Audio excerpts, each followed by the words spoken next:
feliz de estar aqui em Camarina-Feira. Queríamos agradecer o convite do Bruno e do Daniel. E é com grande satisfação que na plateia encontramos os rostos dos nossos 6 alunos. Nós queríamos de Viana do Castelo.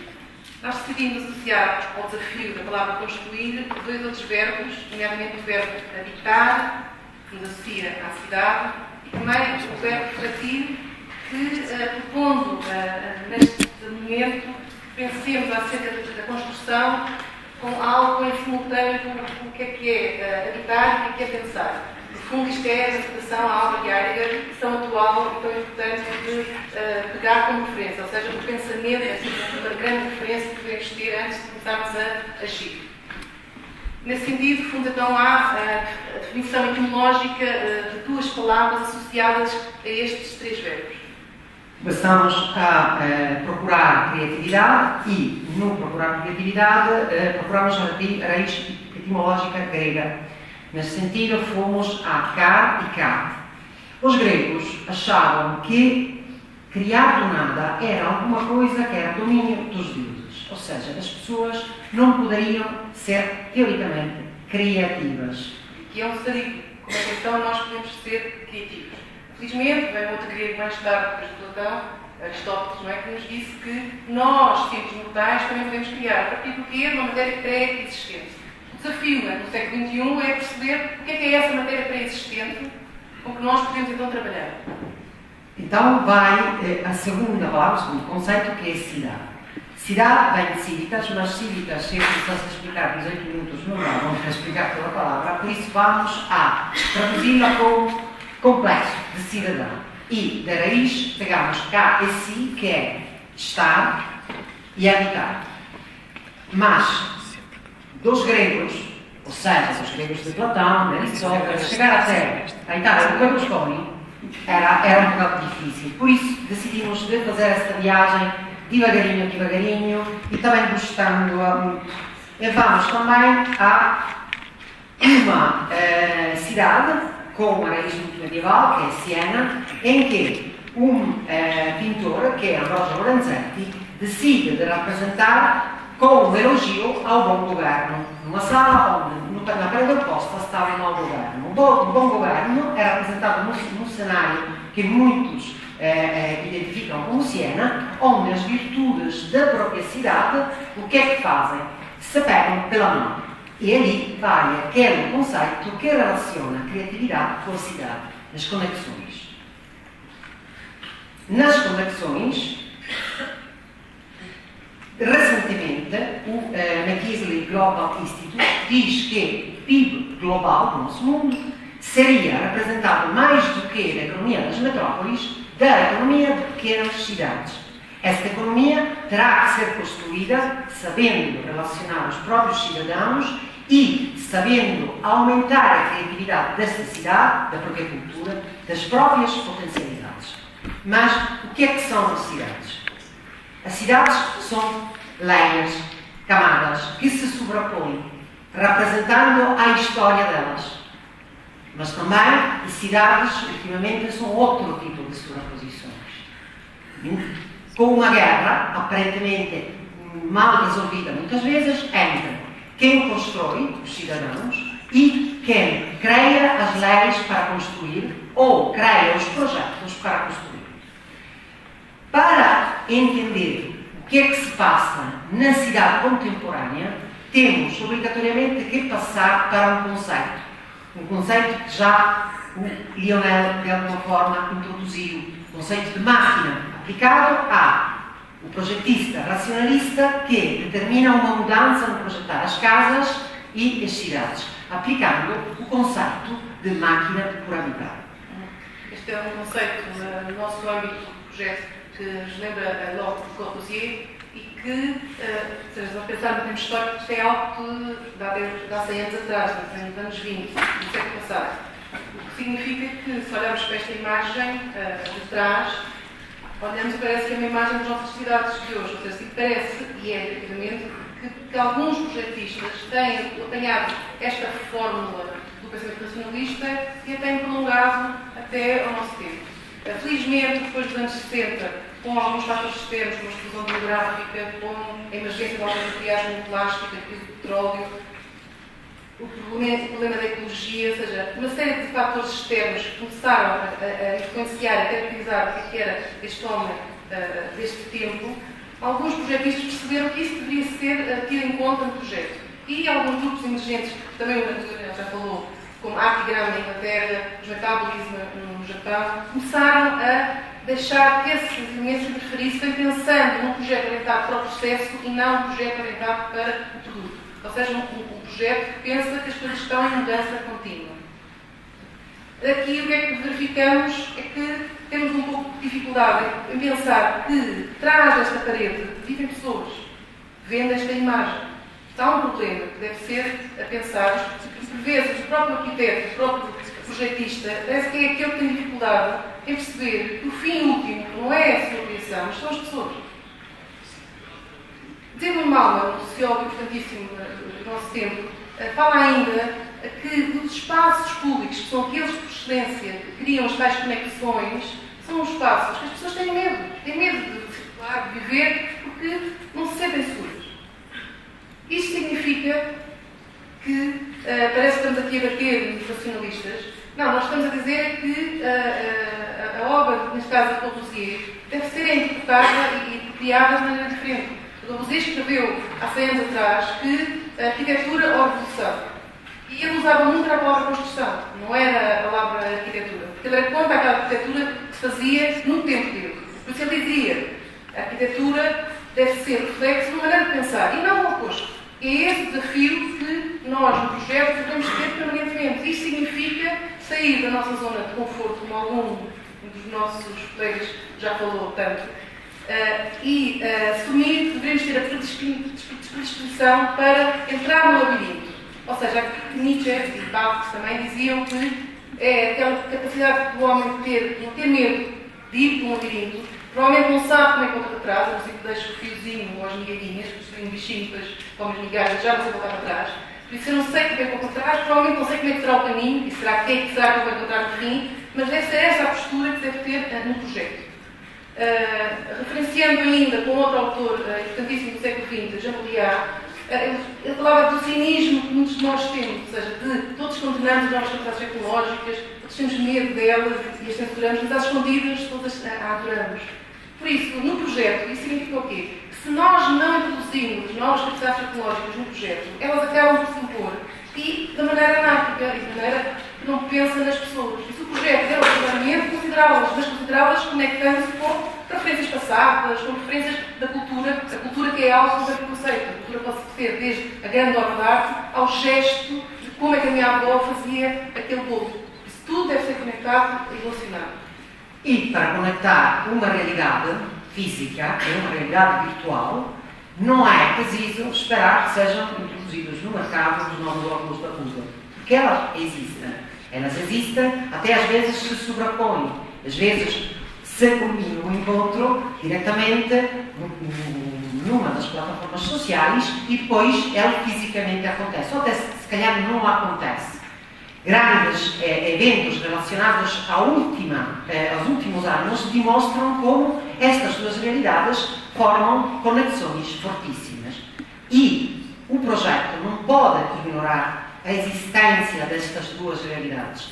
O projeto tem a obrigatoriedade de construir conexões que sejam úteis aos próprios utilizadores, porque o projeto é feito em função dos utilizadores, e não pelo bem-estar e pelo conforto do projetista.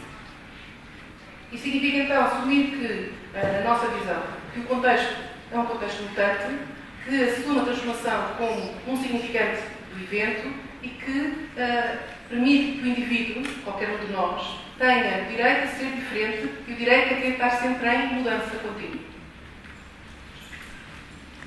O futuro das cidades é um futuro em contínua mutação, em contínua mudança.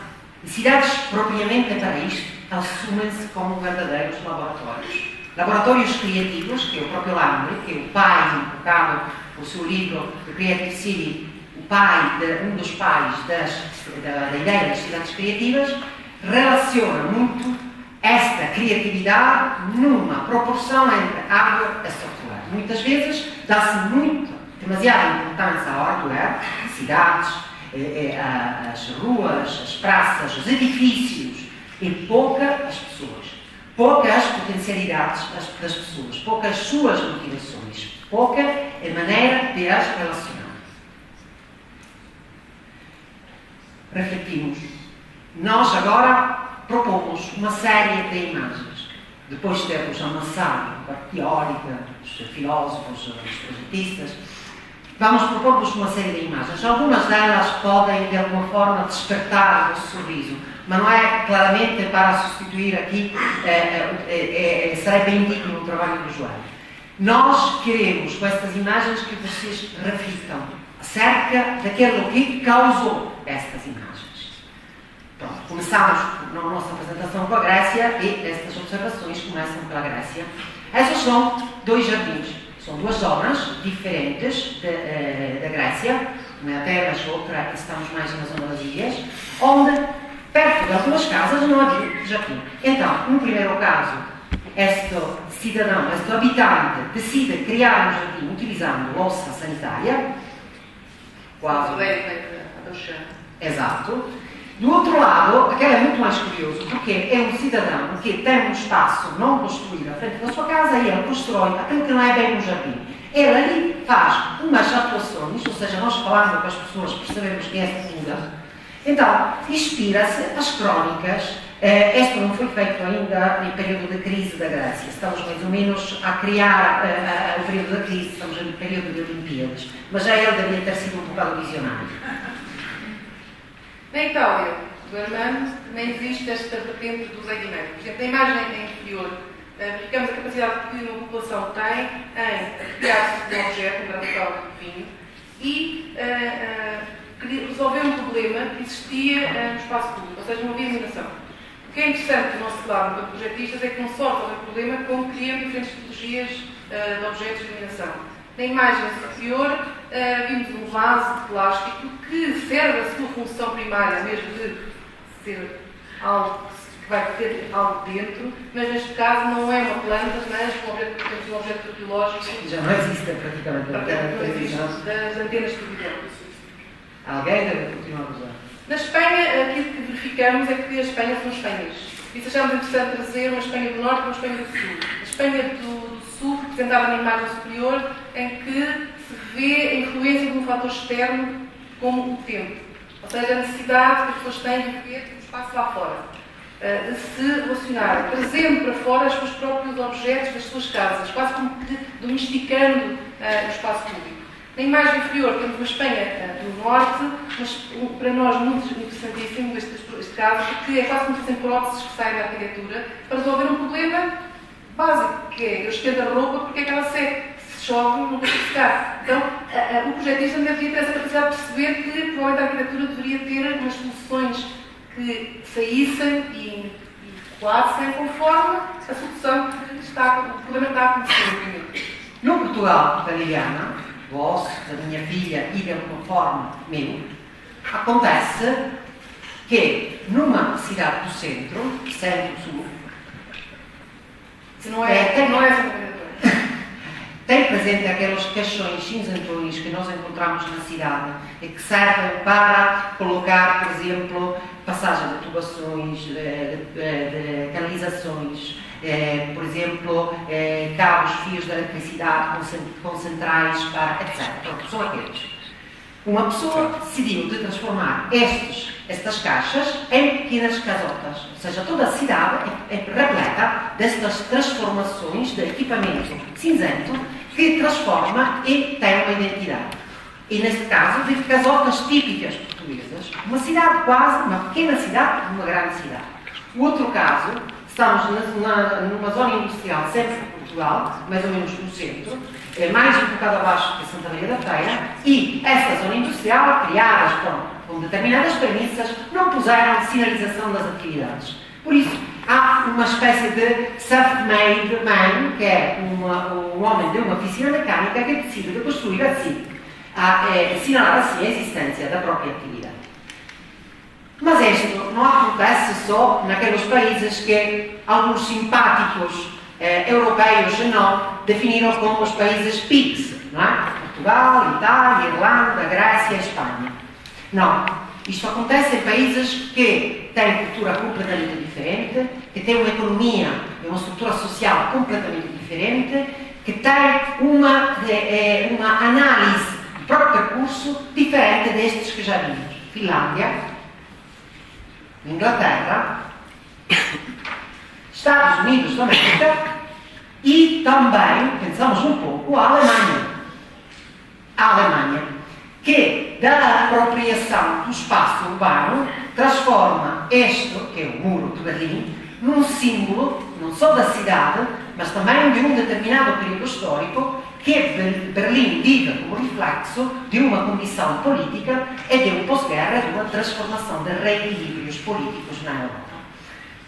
O segundo exemplo, sempre na zona de Berlim, é um projeto de uma designer que utiliza árvores que da cidade eram mortos, por isso tinham sido abatidos, para construir um lugar para book crossing, ou seja, ali as pessoas deixam os próprios livros e pegam livros que não são próprios, que alguém também deixou, para lê-los, para trocá-los. Este transformou-se num caso extremamente interessante de reativação do espaço urbano. Cidades, pessoas, ritmos diferentes, atividades diferentes, ou iguais a outras cidades, mas com pequenas variantes, condições atmosféricas, condições sociais, condições culturais, diversidades e potenciais conexões. Conexões que devem ser feitas.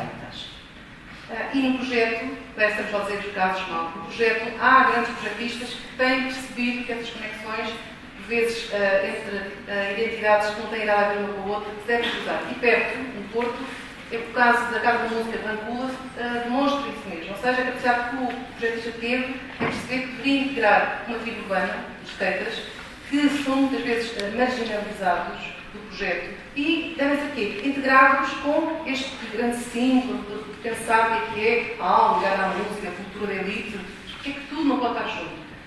Quem diz o caso de Vancouver diz também o caso de Janovel, que também dá uma nova identidade na zona, da zona de Brooklyn, debaixo da ponte, que é uma zona também associada à marginalidade, um espaço com pouca luz e que Janovel faz duas coisas interessantíssimas. Não só passa a ser um espaço que vai ser frequentado pelas famílias, isso conota logo o espaço com esta vertente, como também cruza as várias tecnologias, com novas tecnologias. Este carrossel que vocês estão a ver é um carrossel antiquíssimo, que estava dentro do armazém, que foi recuperado, restaurado, que aparece aqui à noite protegido por uma membrana em plástico, assumidamente com grandes tecnologias associadas ao projeto.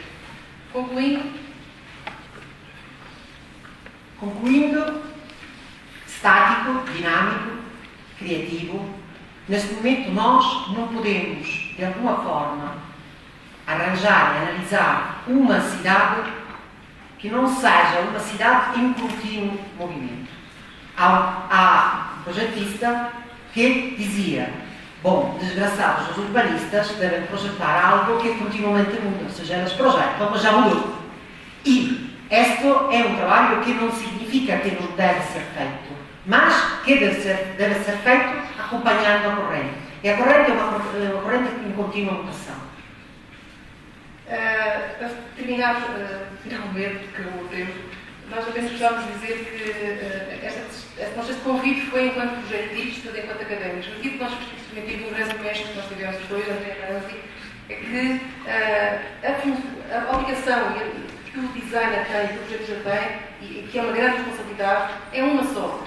Para mim, as pessoas são todas boas, não há pessoas más. E aquilo que eu vos quero dizer é que o nosso fim último é tornar a vida das pessoas uma vida feliz. É isto só.